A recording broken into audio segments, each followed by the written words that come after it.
Let's start with, let's go right back to the point in your life where you decided, I need some help. I want to get a coach, or I just can't do it by myself. Enough's enough. Where were you at? What were you doing?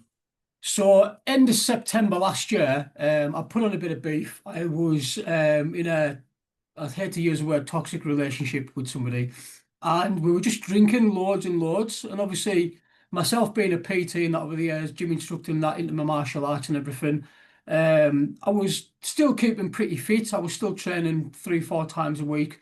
And then I thought, you know what? I've done pretty well so far with, paying my house off and everything, and I've myself a camper van and that. And I just changed careers from being a full-time fitness instructor and that. I thought, you know what I'm going to do? I've invested in myself, professionally. I've invested in myself financially. We've talked about it before, stocks and shares, ISAs and pensions and that. I thought I'm going to step back, take my foot off the accelerator, and take out all the kind of thinking to do with training and get myself a coach. So obviously I'd seen your stuff and that kicking about on the internet, and I thought, you know what, this kid's got a fucking no nonsense attitude, and I liked that right away. Because before that I'd obviously seen, your social media presence and that, and then you know what I'm like, oh, Instagram dickhead, and that's what I thought. Ah, he's another lad, Instagram dickhead. All But right, mate. You don't need to be too vulnerable now. but I'd seen what you were doing in that, and I thought, you know what, if he's been to uni, then he's obviously got the education and that behind it, which I knew you had. And then I'd seen all the progress and that you've made with your clients, and I thought, well, this is my guy, you know what I mean? And then the penny drop moment came when I probably walked through your door, and then I thought, you know what, this kid knows his stuff. It's maybe about time that I swallowed my own ego and thought, actually, my training could do with a bit of a refresh and a kick up the arse.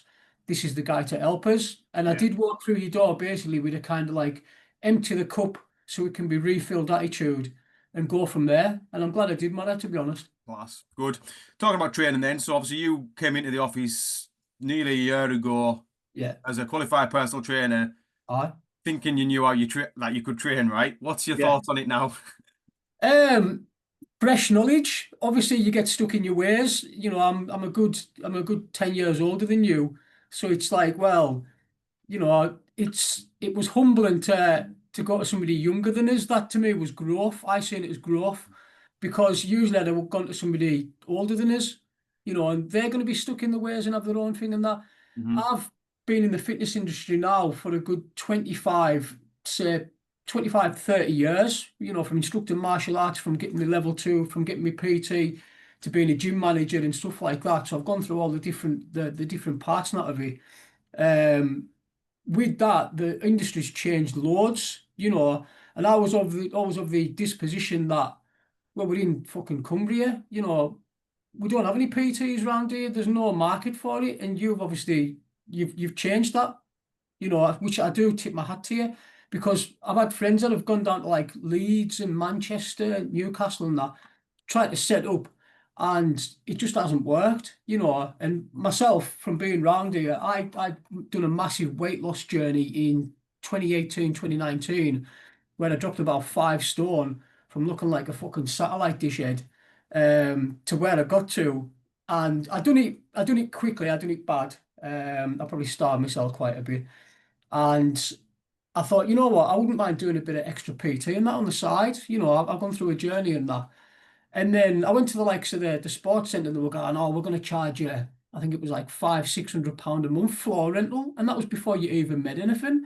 So I thought, well, obviously this isn't the market, but again, you've changed things and that with that. Um, and as I walked through your door, I thought, no, there's something about this kid, he knows his stuff like. So that was it really. Good, good. So let's talk about challenges across the way. Like you've been through a hell of a lot of challenges, swallowing your own ego probably being the biggest, hardest one and the Yeah, first one. yeah, But then since then, like even leading right up to the recent photo shoot, there's been little challenges along the way with like whether it be consistency, whether it be mindset, whether it be more ego swallowing, whether it be whatever, like getting more organized, upskilling in your emotional regulation, like whatever that may be, like realizing more about food. Like, there's so many different things you've been through over the last kind of year or so. What kind Yeah. of couple of challenges could you share, and maybe a couple of lessons? I mean, my own training over the years, I'm no stranger to dieting down and getting my body fat percentage down. Now, some of that has probably come at a loss of losing muscle mass in the process and that as well, which I know I've done. And then over the years, when I have came off diets and things like that, I've probably gone right off the other side and increased my calories that much that I've put body fat on really quick. So, learning about that and getting the nutrients in that in was a big thing. And to be honest, as a PT myself, I should have known a lot more about it. But I've always been more performance based as opposed to aesthetics and bodybuilding based, which was quite different. I'm a martial arts instructor in there as well. I've studied Yeah, martial arts since I was 13 year old, and trying to balance martial arts training with bodybuilding and aesthetics is a bit of a feat. It's really, really difficult because the kind of parts of them don't meld together really well. Um, so there was that. There was the initial dropping down of the ego, which was stepping through your door, and obviously me having preconceived ideas about yourself and that as well. So that was gone right away. And then with that as well, over the last year or so, or the last year before I came to you, it was like I was dealing that much with trying to kill the ego and what it was. And you almost got to that point of, or I almost got to that point of where I become so passive that I had no ego of my own. And we had this conversation, and it was like, well, you said there, your ego is like that friend that needs slap now and again, which I took that on board and I loved it because it was like, if you become so passive, then you almost lose your own identity and you don't want to fight back. And, it's like, you lose part of yourself. But on the other side of that, you become so fucking egotistical that you're taking a selfie every day. And we had that conversation about narcissism. Well, like I said, narcissism comes from the Greek myth of Narcissus, who was walking home one day, looked into a pool of water, seen his own reflection, and fell in love. Well, there's only one kind of cross section of society that does that, and that's your social media assholes that like these echo chambers that like to basically big themselves up all the time for doing the smallest little things, And after like 3 months, which I came to you for a kick up the arse, we had the conversation. It was like, right, Key, I've dropped a body fat. I'm feeling pretty good about myself. I'm going to go and do my own thing before Christmas and that. And then you were like, well, hang on, let's have a little crack. And I thought, here we go, sales pitch. And it wasn't a sales pitch, Key. It wasn't. And I'll give you that because we'd had that crack. And it was like, right, well, actually, in 3 months, what have you done? And I thought, well, I've done fuck all. I've done what I've always done. So I don't want to do what I've always done. I want to go beyond. And I thought at 43, yeah, let's see where this goes. And it was that initial thing of like, I was curious about where this was going to go. How deep down the rabbit hole can we go? So I'd started like reading a lot of like self-help books and that, which every fucker does. And I come across one called No More Mr. Nice Guy.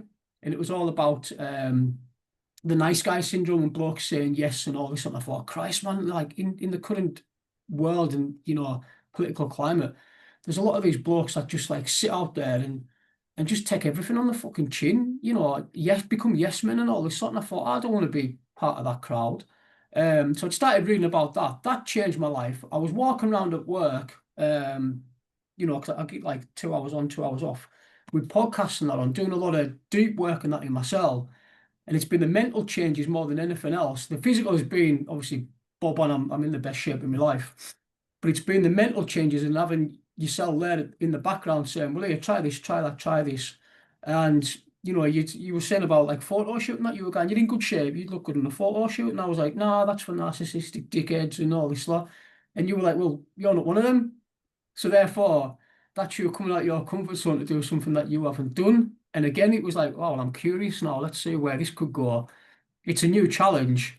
And I told my best mate about it, and he was like, oh, fucking hell. He says, you're always doing something mental. He goes, I'm in with you. He says, let's do it. He goes, let's stay off the drink. He goes, and let's go for it. And I was like, you know what? Yeah, let's do it for a laugh. And it wasn't until we actually got down to Nottingham that I'd realised how much body fat that I'd lost. There was a little video like floating around when I was doing bicep curls, and I had striations in my shoulders, and I went like this, like Lindsay showed his finger, and I went, fuck. Like I was like, wow. Um, but from the aesthetic point of view and the bodybuilding point of view, and that, it was like I've never been a bodybuilder, but I can now understand the discipline that it takes to get there, the mental mindset that it gets there as well, and how not everyone can do it, and it is a different kettle of fish. So there was that. Like I said, there was a thing with the food. I'm eating healthier now than what I ever have done, getting in nutrients and that. I'm not thinking about energy. I'm thinking about how can I how can I make my body perform optimally. And I've noticed from increasing the small increase from the calories and that with the exit plan that you've given us, um, that I'm eating more of what I was eating, good stuff, and my energy levels are through the roof. There's no brain frog. There's maybe a bit there. There's no brain fog, and I'm sleeping better than what I ever have done. I'm mentally in a great place. There's nothing brings us down, and just feeling great all around, to be honest. Class. Love So it. Love it, mate. I just want to go back to the point when you said about you kind of you done 3 months, you'd lost a bit of body fat and you thought you were done now. I want to take my hat off to you because so many lads get to that point and quit. yeah, They get a course for 3 months, they do exactly what you talked about. They lose a bit of body fat, they get in good shape, they feel better than what they previously did before they started, and they think that's absolutely. it. And they think, Yeah, right, I'm fixed, I'm done, I'll fly the nest, I'll do my own thing. I can just now maintain this. And I don't think it's ever happened. I've coached thousands of people, hundreds of lads have done that. And yeah. I look at them all now and they're all back to square one. Yes, 90%, and a good 90 to 95% of them. Obviously, we talked about getting self-sufficient, yeah, and the photo shoot was not only a goal, something new, taking it to a new level, but it was a really good way for you to see what you made of, test the mindset, test the no booze, which was obviously one I was kind of on at you for. Like, no, like there's levels to this. You're a fucking out of shape athlete, you're an out of shape fitness model, saying all this yeah, stuff to you, trying yeah, to get you to live like someone you've not lived before, not yeah. to permanently completely change your life and live like. Because obviously you have a drink now, don't you? And you love a scampi and chips, but there was a Aye, time and a place, and there was I found it enjoyable, um, pushing you to those levels, and you just took it all on the chin. You know what I mean? You yeah, took it all in your stride, and you done was what was required, and the results showed because you did turn up fucking yeah. in unreal shape for the photo shoot. And it's stuff like this where whether it's you obviously mentioned like the bodybuilding style training and the aesthetics. For me, and the reason why I take that approach, because it's not about how you look, it's about the flexibility of life you've got. So the looking good is a byproduct of really good fucking habits that you install in Yeah, daily. Staying yeah, hydrated. It's simple shit that people just don't do. Staying hydrated, training well, fucking eating good food, sleeping well, looking after your yeah, digestion, you know what I mean? All this sort of stuff that we go through.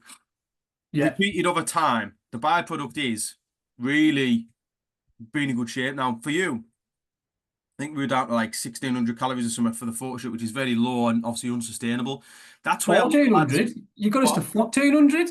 That was peak week though, that's different. But you were on 16 for a long time, weren't you? Yeah, it was, yeah. So that's low and it's unsustainable. Like, although you felt all right at that point, you don't want to live there. So most lads will drop calories, drop body fat, and then say, right, I'm done. See you later. Now imagine, well, actually, you can answer the question. I'll ask you, where do you think you'd be now if you did leave at the 3 month mark when you thought you were finished? Well, given the fact that I think I come to you in end of September, that would have given us October, November. I would have been after December, probably right back at the fucking start, to be honest with you, where I Think what was. we've done since then in regards to like the training intensity for one. Yeah, yeah, How much more food you can eat now because you're training more intense.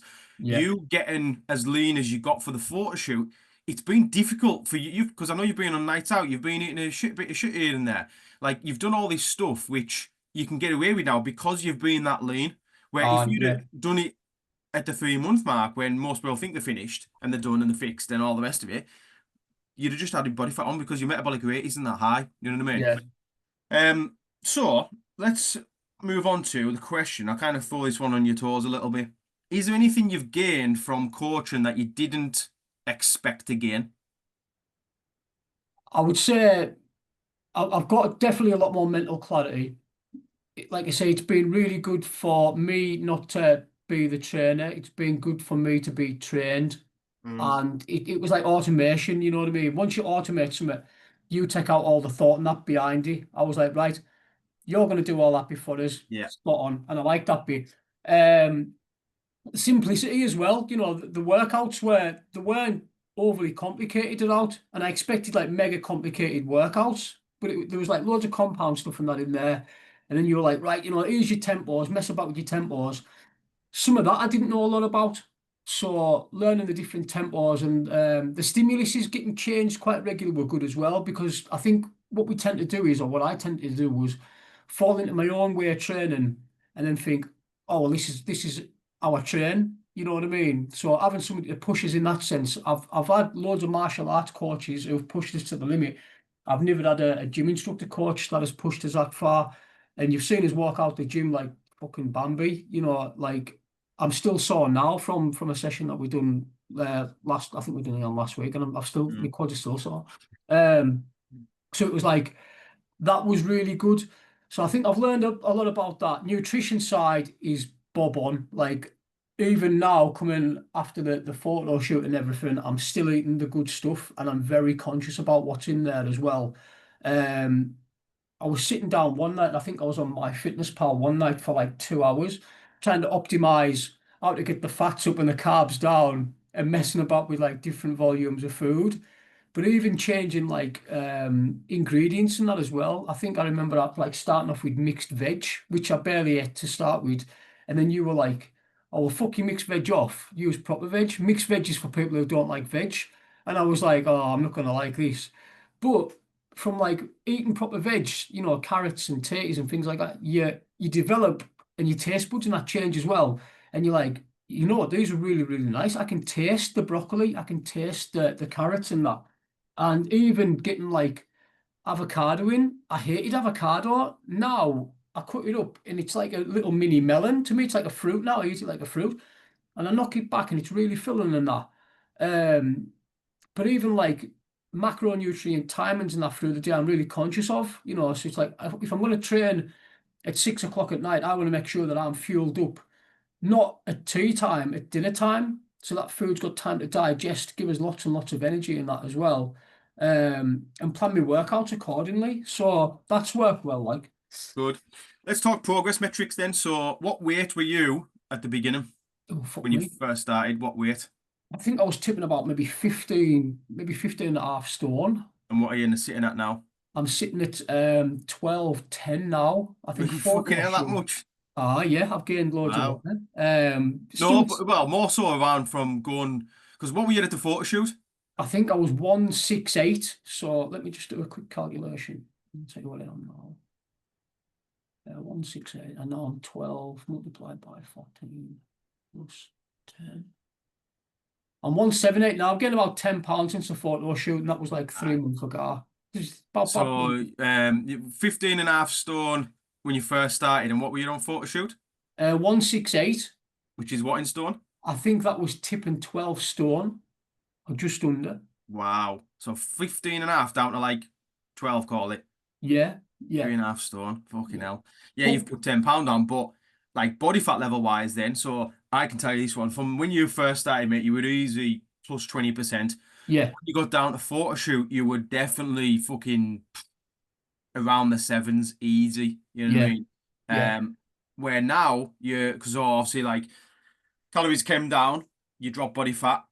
We then took it a level further, went for the photo shoot, got down to like 7% body fat, but then calories are back up. So even though calories went from like 1400 to what you're now, 2500, yeah, 2500. And to be honest, I think you can up them, but you just don't have the appetite at the moment, do you? So yeah, you're on enough food, you're on more food than you kind of need and want at the moment. So that's a good thing. yeah. But 2500, body fat level wise, mate, you're still knocking around the 10% mark easy. I'm still lean as fuck to Yeah, be yeah. honest. I'm like, wow, yeah, still Yeah. like that. So that's the self-sufficiency cycle that I see and use and want to put everyone through.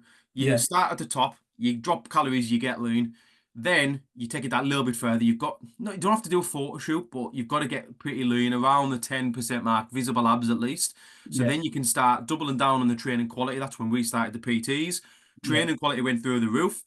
Then calories go through the roof, but you then stay at that level of body fat that you previously were. So you're kind of yeah, like on a lot more food, but lower levels of body fat. So for you in your position, why you're so self-sufficient is because, well, for you to now add body fat, and let's say you tried to go back to square one, you'd have to stop training and start smashing 3,500 calories a day to add some body fat on, which is fucking yeah. not what you're gonna do. You know what I mean? No, no. So it's like you've put yourself in a position where it doesn't matter what can get in the way, you can manage it, and it's also a lot more flexible. Go away for the Yeah, weekend, no problem. Have a few pints, no problem. Do this, no problem. Do that, no problem, because you've put the work in. yeah, You know what I mean? yeah. Has anyone else kind of had a knock-on effect of you improving yourself? Anyone around you? My sister actually started the gym.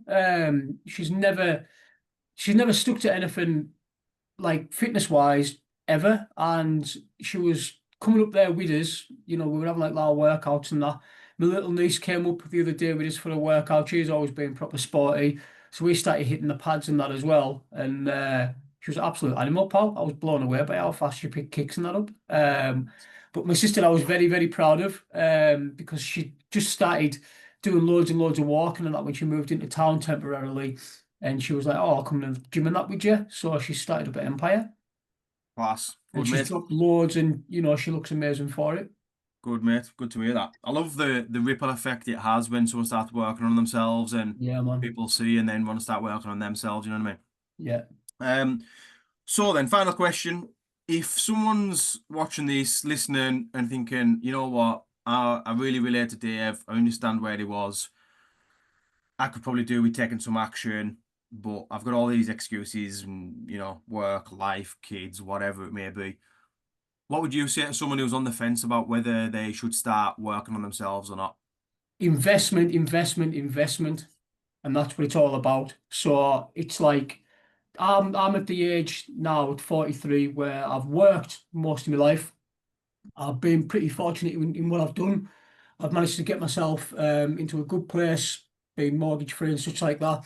I've got a dead easy job. Like I say, I'm a semi-retired fitness instructor now, so I only do maybe one or two classes a week for Brow. I'll give our Brow a our plug. Um, and then I work doing other things in that as well. So, you know, I've invested in that sense. I've invested for the future and that into the likes of pensions and such like that. The other thing is fitness. So, and fitness, health and longevity. Fitness to me was always about looking good and, you know, bench pressing this and running that and you know competing in this tournament and that tournament. As I'm getting older now, it's about health and longevity, and looking good should come as part of that. That should be a byproduct of the health and longevity side. So your self-sustainability thing that plays perfectly into what I want to do, into what I'm about now. If I ever was to go back into fitness, then that's what I will preach. But like I say, it's called investing because you either pay now or you pay later. And Mhm. with fitness and health and that, you know, you're sacrificing now so that later on down the line, you haven't got stupid health bills and that to pay and all that other stuff as well, to be honest. Yeah, yeah. And you don't just necessarily have to pay with money, you can pay with energy and Time. illness and heart failure or whatever it might fucking be, you know what I mean? Yeah, You can man. pay with all those types of things, in it. And Yeah. really, if we're what we're talking about here is quality of life, isn't it? Yes. Yeah. That's what it is. Um, I mean, daft little things like spending 2 hours on a Monday afternoon or something like that, cooking your meals for the next 4 or 5 days. You're thinking, oh God, this is a chore.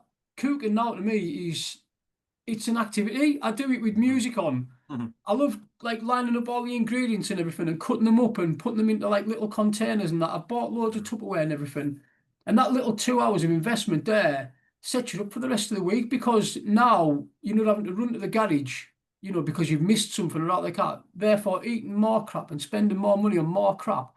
You set up, you know, you're Yeah, self-sufficient, you're ready to go. yeah, yeah, definitely.